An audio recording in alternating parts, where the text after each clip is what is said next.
yr wythfed emyn. Dewch bawb sy'n caru enw'r oen, deffrown a lluoedd can. I frenin calon sain tro'n fawl, ymgrymwn oll o'i flan. Yr wythfed emyn.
Dwi am ddarllen o lyfr y proffwyd Eseia, pennod 53 ag o Bible.net. Pwy fyddai'n credu'r neges glywon ni? Oes rhywun wedi gweld un grymus yr arglwydd? Wrth iddo dyfu o'i flaen, doedd e'n ddim mwy na brigyn, neu wreiddyn mewn tir sych. O ran ei olwg, doedd dim yn ein denu i edrych arno. Dim oedd yn ei wneud yn arbennig o ddeniadol. Cafodd ei ddirmygu a'i wrthod gan bobl. Yn ddyn wnaeth ddioddau, yn gyfarwydd a phoen. Roedd pobl yn troi eu hwynebau i ffwrdd oddi wrtho. Cafodd ei ddirmygu, a wnaethon ni mwy werthfawrogi. Ac eto, cymerodd ein salwch ni arno ei hun, a dioddau ein poenau ni yn ein lle. Roedd ein un meddwl ei fod yn cael ei gosbi, a'i giro a'i gamdrin gan Dduw. Do, cafodd ei anafu am ein bod ni wedi gwrthryfela. Cafodd ei sathru am ein bod ni ar fai. Am iddo fe gael ei giro, cawson ni ein iachau. Dyn ni gyd wedi crwydro fel defaid. Pob un wedi mynd ei ffordd ei hun. Ond mae'r arglwydd wedi rhoi ein pechod ni i gyd arno fe. Cafodd ei gamdrin a'i boenydio. Wnaeth e ddweud dim. Fel oen yn cael ei arwain i'r lladddy. Yn union fel mae dafad yn dawel pan mae'n cael ei chneifio. Wnaeth e ddweud dim. Cafodd ei gymryd i ffwrdd heb achos llys teg, a phwy oedd yn malio beth oedd yn digwydd iddo. Cafodd ei dorri i ffwrdd o dir y byw. A'i daro am fod fy mhobl i wedi gwrthryfela. Y bwriad oedd ei gladdu gyda throseddwyr, ond cafodd fe ddyn cyfoethog. Roedd wedi gweithredu'n ddi-drais a ddim wedi twyllo neb. Ac eto, yr arglwydd a wnaeth benderfynu ei gleisio ac achosi ddioddau wrth roi ei hun yn offrwm dros bechod. Bydd yn gweld ei blant ac yn cael byw yn hir. Bydd yn cyflawni bwriadau'r arglwydd. Ar ôl y dioddef i gyd, bydd yn gweld beth wnaeth a bydd yn gwbl fodlon. Bydd yng ngwas cyfiawn yn gwneud llawer o bobl yn gyfiawn ac yn cario baich ei beiau ar ei ysgwyddau.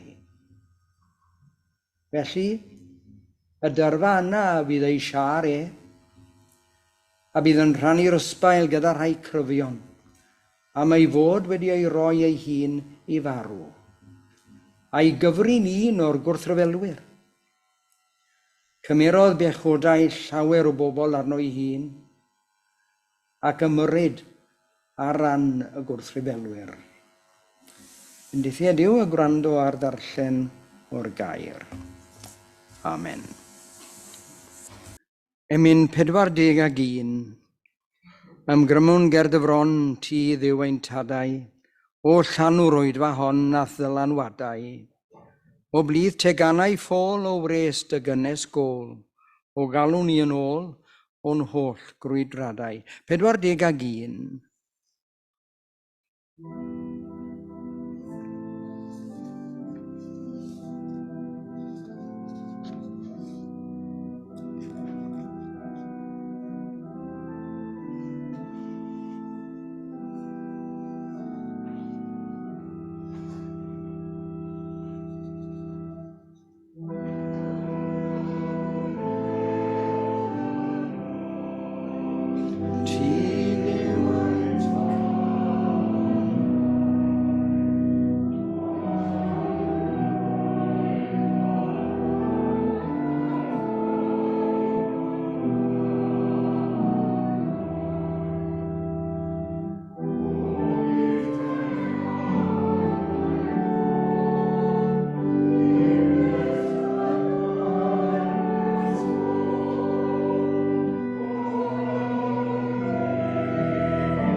Ein tad ni fel diolchwn i ti fod ein calonnau'n carlamu wrth i ni feddwl am ddod at dy orsedd di. I blygu ger dy fron, i ganu dy fawl ac i addoli dy enw. Y mae'n braf iawn cael bod yn y byd hwn, lle rwy ti yn bresennol gyda ni ac yn ein bendithio. Ar bore yma mae'n calonau ni a'n bywyd ni yn agor o dy flaen di, mwyn i ti arllwys dy bendithio ni mewn eto i'n llenwi ar gyfer yr wythnos hon. A'i bethau newydd sydd yn dod oddi ar dy law di i bob un o'th blant. A plant disgwylgar iawn ydy ni hefyd. Yn disgwyl am dy fendithion di o ddydd i ddydd ac yn cael llawer mwy nag y disgwylion amdano. Rwy ti'n cyfoethogi ein bywydau yn fwy bob dydd ac yn peri bod ni'n tyfu ac yn aeddfedu ac yn datblygu mewn amrywiol ffyrdd. Yn newid gwell o ddydd i ddydd oherwydd dy drigaredd a thrwyd y ras. A diolch i ti o dad nefol am ein galw ni a'n dewis ni i fod yn blant i ti, a'n gwneud ni yn bobl anghyffredin iawn yn byw yn dy gwmni. A dyna sy'n gwneud y gwahaniaeth. Dyna pam rydym ni mor llawen. Dyna pam y mae'n bywyd ni mor ddedwydd ac rydym ni mor fodlon ar ein byd. Ac oherwydd hyn oll o dad nefol y plygwn ger dy fron yn ostyngedig ac yn llawn parchyd i gofn hefyd.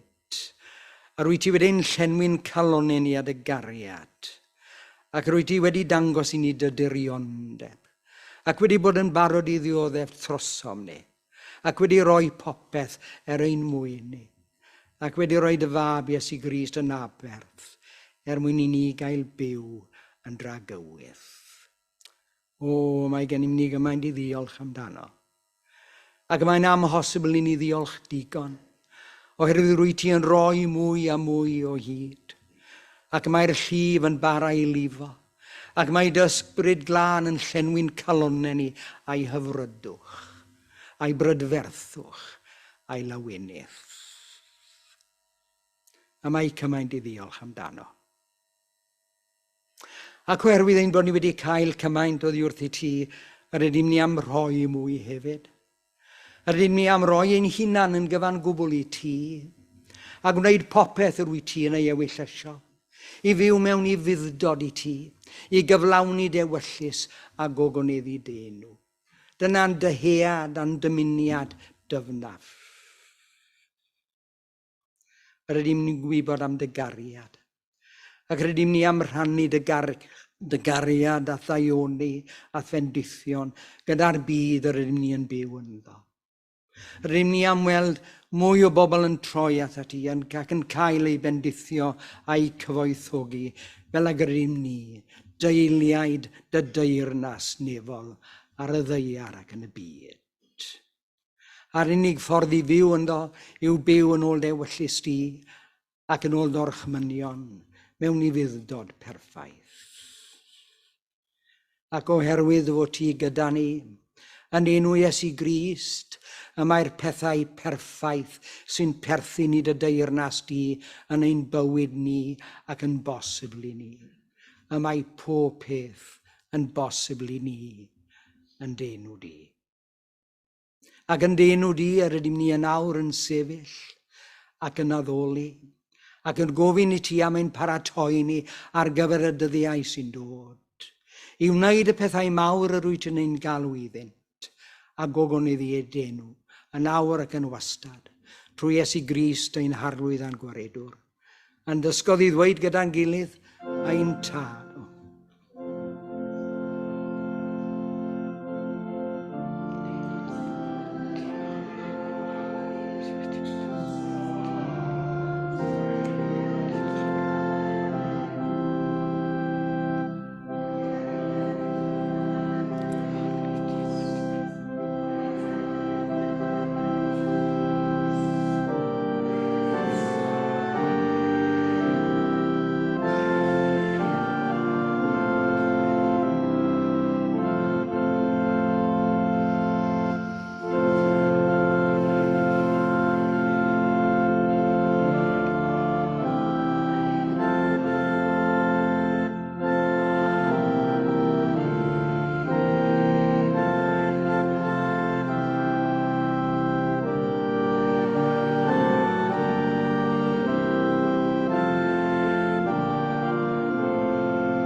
Yr emyn 38. Cariad 3 yn 1 at yr euog ddyn. Cariad heb ddechreuad arno. Cariad heb ddim diwedd iddo. Cariad gaeth y clod, tra bo'r nef yn bod. 38.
Mae'r testun yn dod o Salm 121, yr adnod gyntaf. Dyrchaba fy llygaid i'r mynyddoedd. O ble y daw cymorth i mi. Yr anialwch sy'n gefndir i'r salm hon, ac mae'r byd heddiw yn edrych fel anialwch, wrth edrych ar gyflwr ein gwlad a'n byd. Ar weithaf y prydferthwch anghymarol sydd i weld o'n cwmpas. A dyn trwy ei ymddygiad yn anharddu a llygru'r greadigaeth. Yn y byd naturiol a'r bywyd moesol. Deddfau moesol ydyw deddfau'r greadigaeth gyfan. Daiwni Duw yn unig all gadw'r cyfan ynghyd. Fel ddylai fod. Trwy fuddod i ddeddfau Duw yn unig, y mae'n bosibl i ddyn gyflawni ei ddyletswydd i lenwi'r ddeiar, ei darostwng ac arglwyddiaethu ar bob peth am symudo ar y ddeiar yn ôl llyfr Genesis. A mae'r ffordd o fyw yn dechrau gyda'i fuddod i'r gair yn llyfr Genesis. Y mae'r byd a'r bywyd greodd Duw yn berffaith. A roddodd i ni ran yn y gwaith creadigol o'r dechrau, trwy genhedlu plant a gofalu am y ddeiar a'r byd, creodd Duw y nefoedd a'r ddeiar oedd unwaith yn afluniaidd a gwag, hyd nes iddo ddweud y gair, bydded goleuni a goleuni a fi.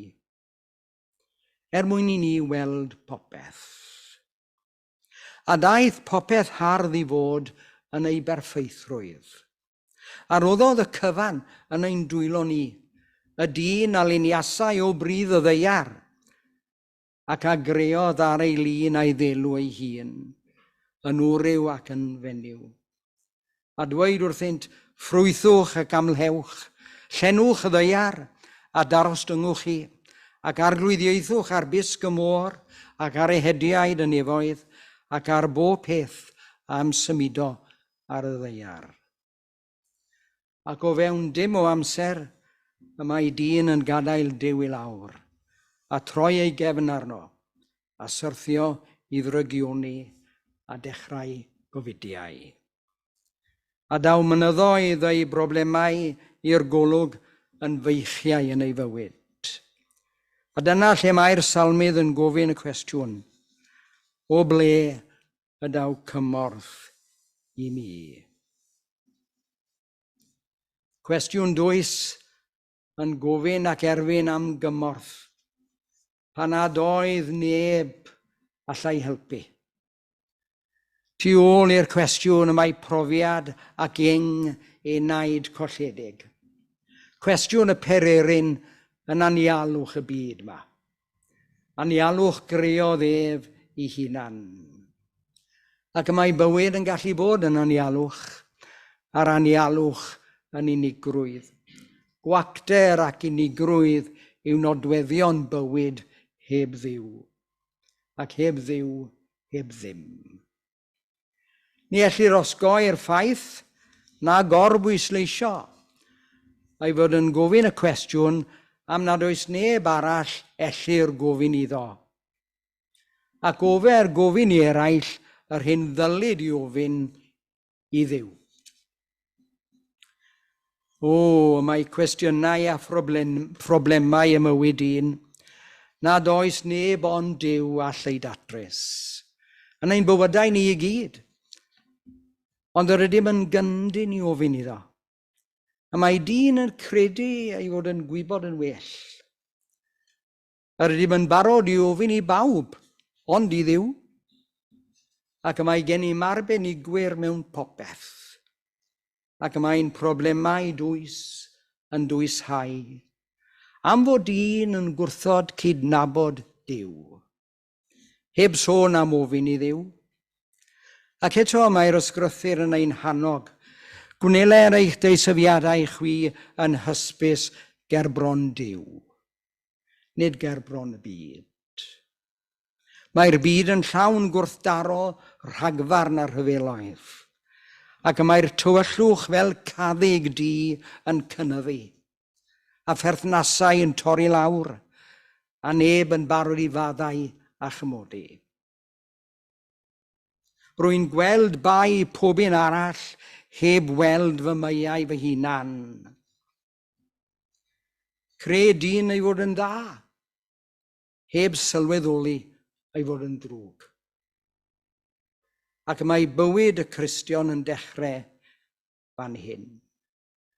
Ai am y meiau i, dioddefodd Iesu mawr, pan ddaeth yng ngrym ei gariad ef, o entrych nef i lawr.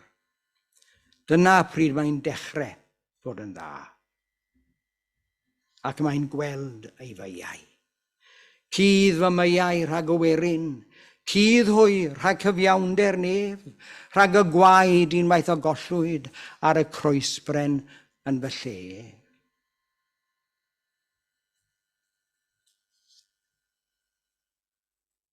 Y mae'r ateb i broblemau byd a dyn gyda Duw. A roddodd ei ateb i ni yn ei air sanctaidd. Yno y mae'r ateb i holl broblemau bywyd dyn. Y mae merch ddewr ond gostyngedig iawn o Gymraes sy'n feddyg ac yn seichiatrydd wedi mynd i wledydd ar draws y byd a dwi'n heddwch i gymunedau trwy ddod ar ddwy ochr mewn gwrthdaro at y groes. Croes Iesu Grist. Yn Liberia, Rwanda, y Congo, Cinia a ran o'r Wcrain hefyd. Aethwr yr awr hon yng Nghrist Iesu, chwi rai oedd eich gynt ymhell, a wnaethpwyd yn agos trwy waed Crist. A dyna ddigwyddodd yn y gwledydd hyn. A mae'r hanes wedi groniclo mewn llyfr lansiwyd yn yr Eisteddfod Genedlaethol yn Llun eleni. Liliau Tân, y Dr. Rhiannon Lloyd, yn cymodi pobloedd. Ond y mae'r salmydd wedi dod i'r fan ac yn barod i ofyn.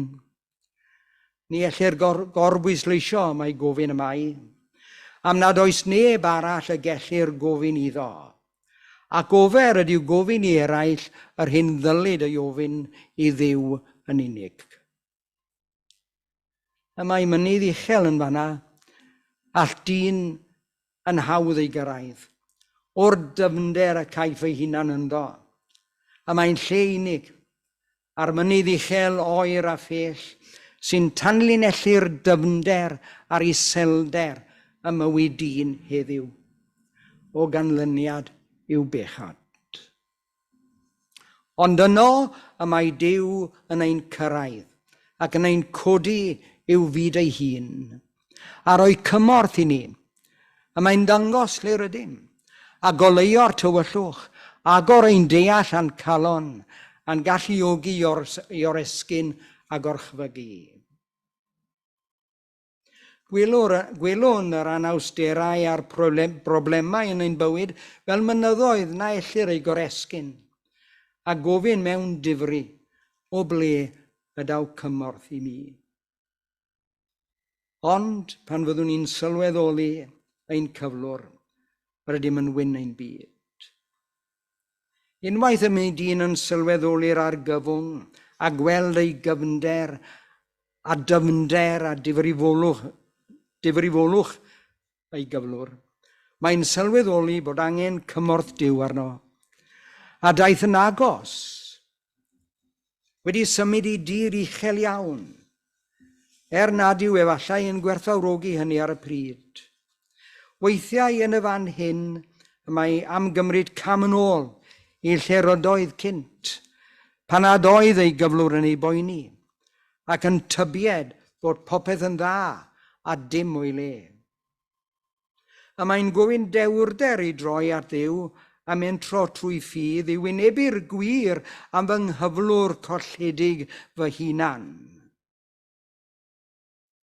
Ond yr oedd rai o'i gwmpas yn gweld ei boen, yn ceisio ei gynorthwyo. Ond methu cael ganddo i weld ei gyflwr, y mae dyn am fod yn annibynnol o Dduw. Y mae man y mywyd pob dyn, dim ond yr ysbryd glân all ddangos iddo ei gyflwr, iddo gael gweld yn lle mai.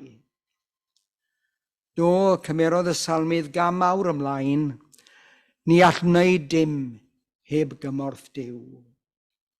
Yr oedd wedi gweld ei gyflwr, ac roedd angen cymorth arno.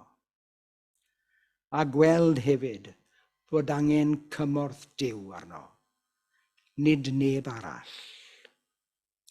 Y mae man yn ein bywydau ni i gyd, lle ni all neb ein cynorthwyo, ond Duw yn unig. Ac nid oes iachawdwriaeth y neb arall. Canis nid oes enw arall dan y nef wedi ei roddi ymhlith dynion, trwy'r hwn y mae'n rhaid i ni fod yn gadwedig. A rhaid i ni gyd ddod i'r fan yna ato fe. Wrth gwrs bydd angen cymorth pobl eraill arnom ni o bryd i'w gilydd, fel erioed, o'r cryd i'r bedd. Ond mae adeg pan all neb ond Duw ein cynorthwyo. Ac yn y fan honno, ar ydym ni yn dod yn bobl y ffydd ac yn blant i Dduw. Yn dibynnu ar neb arall, ond Duw yng Nghrist, sydd yn rhoi hyder a ffydd yn ein calonnau. Creda fod pawb yn dod i'r argyfwng hwn yn hwyr neu'n hwyrach. At yr un as gellir troi ato ond Duw. Ar gyfwng pawb o bobl y byd. Dyma gyfle mawr ein bywyd, y cyfle i droi at Dduw. Araf ydy mi weld am lawer o resymau, ac ymgolli am ethau'r byd, a'n dallu ganddo, yn lle gofyn o ble y daw cymorth i mi. Yn argyfyngau mawr ein bywyd, down ni werthfawrogi lle mae gobaith yn gorwedd, a cyfle yn dod. Rhywbeth sy'n ein gorfodi ni i droi at Dduw fel y salmydd gynt, a neb arall i droi ato, a ffordd newydd yn agor. Gwellhad a geir arglwyfau oes, dan law y gŵr fi ar y groes. Gall y Duw wnaeth y nefoedd ar ddeiar fy helpu. Teilwng wyt o arglwydd, i dderbyn gogoniant ac anrhydedd a gallu, canis ti a greaist bob peth, ac oherwydd dewyllus di y maint ac y crewyd hwynt. Ac y mae pob un ohonom ni yn ran o ewyllus Duw. Fe wnaeth pob mynydd sy'n peri ni droi ato. Y beth mwyaf ddigwyddodd iddo wrth yrchafu ei lygaid i'r mynyddoedd, ydoedd newid ei agwedd, a bod yn bositif. Nid yn negyddol mwyach, ond yn bositif. Dyrchafaf y llygaid i'r mynyddoedd o bled aw cymorth i mi. Oddi wrth Dduw yn unig. Ni all neb arall ei roi iddo. Bod Duw mor fawr a ni mor bell, ond y mae am i ni ddod yn agos. Y mae Duw yn holl bresennol. Nesewch awt Dduw ac efe a nesa at o chwi. Ac y mae'n disgwyl i ni ddod. Y mae gweddill y salm hon yn bositif tu hwnt. O'r ail adnod ymlaen. Newidiodd ei agwedd yn llwyr. Y mae dirgelwch mewn dod yn Gristion, a ffyrdd amrywiol. Y mae profiad pob un yn unigryw. Ond rhywsut, rhyw dro, rhyw bryd, bydd yn gofyn y cwestiwn o fynodd y forwyn i John Elias o Fôn. Wedi ddo yn y boreol weddi yn y ddyletswydd deiliaidd ar yr eilwyd, ddarllen am y gwas dioddefus yn llyfr y proffwyd Eseia. Ac mae'r forwyn yn gofyn am y gwas dioddefus. Ai am fy mya i ddioddefodd yr Iesu. Mae wedi gwawrio ar ei meddwl. Ac mae'n ysbrydoli'r pregethwr mawr i fyfyrio ar ei chwestiwn a chyfansoddi ei emyn. Ai am fy mya i dioddefodd Iesu mawr pan ddaeth yng ngrym ei gariad ef o entrych nef i lawr. Y mae'n gwestiwn sy'n codi yn y meddwl neu'r galon. Cwestiwn rhaid i ni ei ofyn. Ai am fy mya i dioddefodd Iesu. Credaf i rhywbeth tebyg ddigwydd ym mrofiad y salmydd pan edrychodd i'r mynydd a gofyn o ble daw cymorth i mi. Wel, mae cymorth yn dod i ni. Ac rydym ni yn gwybod o ble mae'r cymorth yn dod. Dywedodd Williams Pantycelyn bod y groes yn ghalon Duw cyn creu'r byd. A roedd e'n gwybod sut roedd e'n mynd i ymateb. Ac y mae'n gosod mynydd arall yn ymyl y mynydd mawr sy'n broblem i ni. Y bryn o'r deiniodd Duw yn rhagwyddoldeb yw i godi'r marw'n fyw a gweld ei wedd. Mwyn ei enw. Amen. Yr emyn 746. Dilynaf y migael drwy foes, amarch a gradwydd y byd, a dygaf ei ddirmig a'i groes gan dynnu'r nefoedd o hyd. Mi rodiaf drwy gymorth ei ras, y llwybr a gerddodd e fe.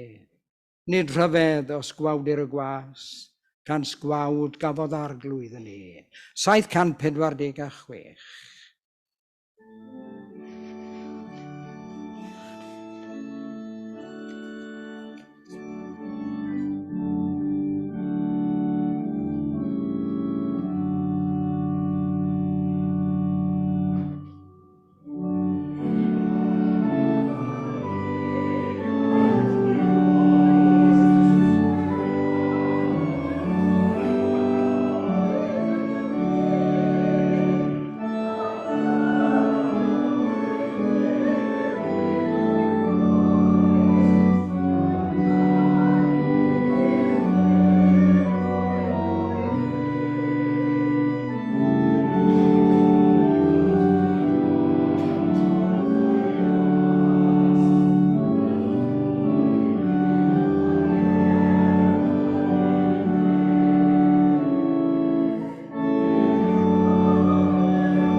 Diolch yn fawr iawn i bwy bynnag sydd wedi dewis yr emyneb o'r yma a gweld yr emyn olaf mor bwrpasol yn wir a diolch i'r organydd hefyd am ei gyfraniad arbennig i'r oedfa.